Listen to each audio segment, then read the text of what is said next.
foram assim, 23 anos, né, sala de aula. 23 anos trabalhando com seres humanos, com crianças, pais, equipe escolar, né? E 23 anos de desafios, porque todo ser humano é muito diferente um do outro, né? As crianças, cada uma chega para nós com uma história, cada uma chega para nós de uma família diferente. Então eu falo que o professor, ele enfrenta muitos desafios em uma sala de aula.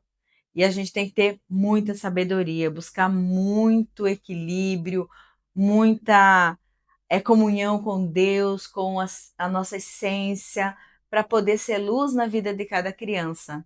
Então eu falo que foram 23 anos bem desafiadores, né?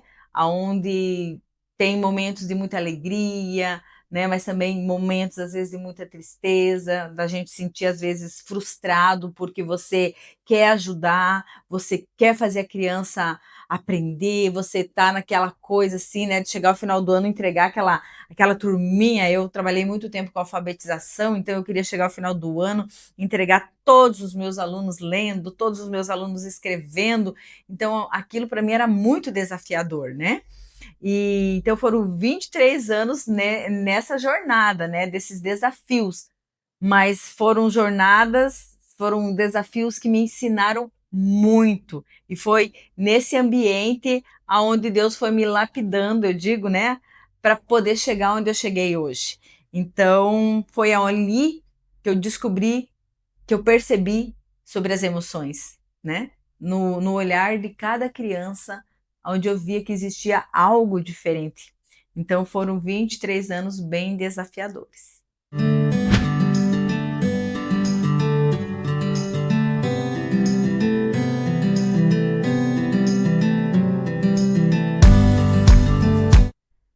Então, eu comecei a perceber, porque eu sempre, tipo assim, eu via que cada uma delas, elas tinham algo diferente. Uma, por exemplo, eu via que se destacava, digamos, na matemática. Nossa, era fera na matemática. A outra já era no português, a outra no desenho, né? Cada uma tinha uma habilidade diferente. E aí eu ficava frustrada quando elas começavam a se comparar, né? E eu tentava falar: não, você não pode se comparar. Olha aqui, ó, você é muito bom na matemática. Olha as suas notas, né? Então, mas, ai, prof, mas eu não sou boa no português. Mas não tem problema. Você faz o seu melhor no português, né? Mas o teu dom, o teu talento é aqui. Então eu comecei a ver que existia dentro de nós, seres humanos, um dom e um talento, mas que infelizmente a gente estava sendo ensinado a entrar num padrão, a ser colocado, que todo mundo tivesse aquele mesmo padrão. Eu tenho que ter todo mundo a letra assim, todo mundo tem que escrever assim, todo mundo tem que falar assim, todo mundo tem que se comportar assim. E aí foi onde eu comecei a olhar, meu Deus, a gente tem tantos seres diferentes, é como se eu estivesse num jardim, eu falo. E tinha uma rosa, e tinha uma orquídea, e tinha uma violeta, e a gente tinha que transformar elas em uma plantação de uma única flor, né? E aí a gente ia fazendo o quê? Colocando elas todas nesse padrão.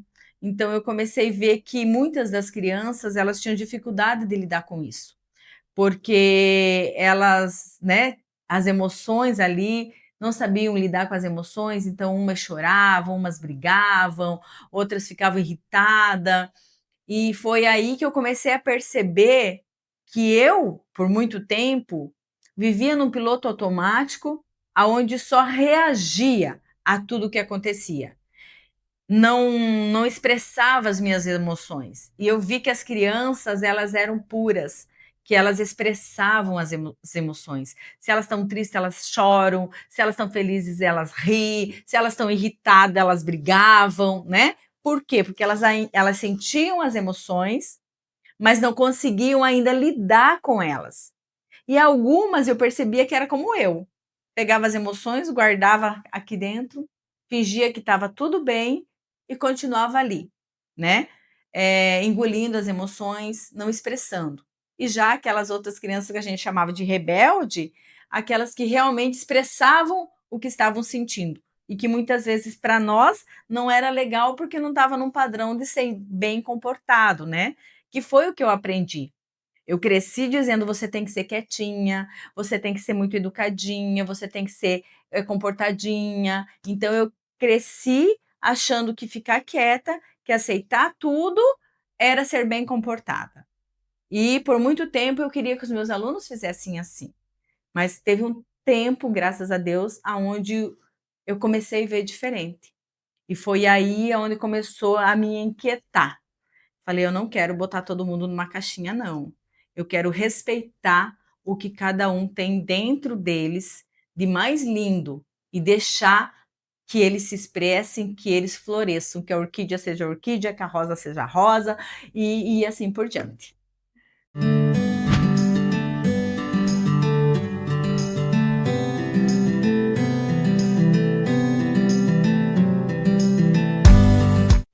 Eu comecei, tanto é que é até engraçado, porque no colégio que eu trabalhava, a minha turma sempre, eu ficava com as crianças mais difíceis, digamos assim, né?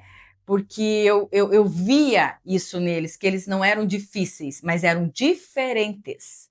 Então eu conseguia avaliar de forma diferente, eu conseguia olhar essas diferenças neles, respeitando essas diferenças neles. Eu desenvolvia também assim bastante material lúdico. Eu lembro que eu gostava muito do lúdico, de criar materiais para a criança experienciar, para ela viver aquilo que ela estava aprendendo, porque eu acho que elas aprendiam muito mais, né, dessa forma lúdica, onde elas viam, onde elas internalizavam aquilo que elas estavam aprendendo e conseguiam aprender do jeito delas. Então eu sempre quis respeitar muito o jeito de cada um.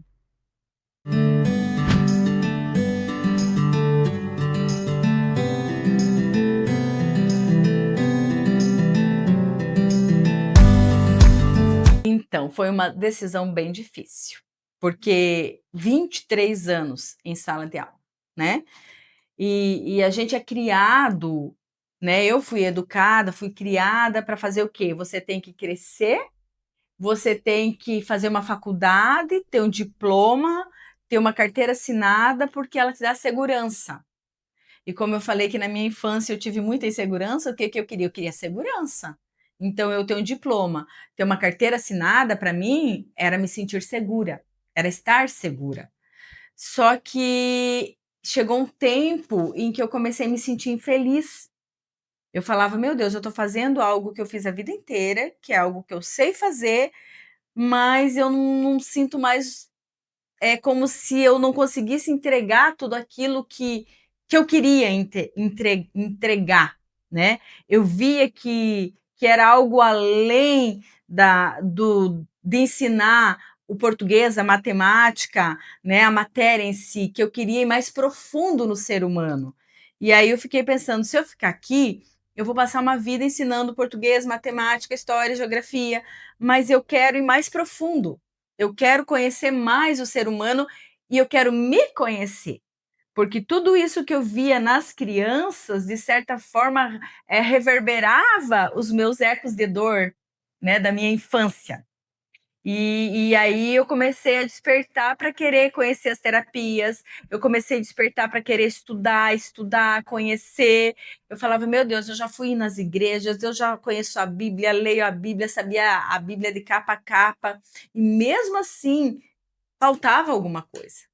Então foi onde eu falei, não, se eu continuar aqui, eu vou ter que ficar, né, limitada a ensinar o português, a matemática, a história, a geografia, tá, e eu não vou conseguir fazer o que eu sonho fazer, que era me aprofundar, mergulhar no ser humano, conhecer aqui dentro, né? Porque era isso que eu percebia nas crianças, essas emoções, esse fluir, né? Que hoje eu sei que é a essência que estava ali e que a gente estava querendo às vezes moldar, às vezes podar, e eu falava, não, tem que, né?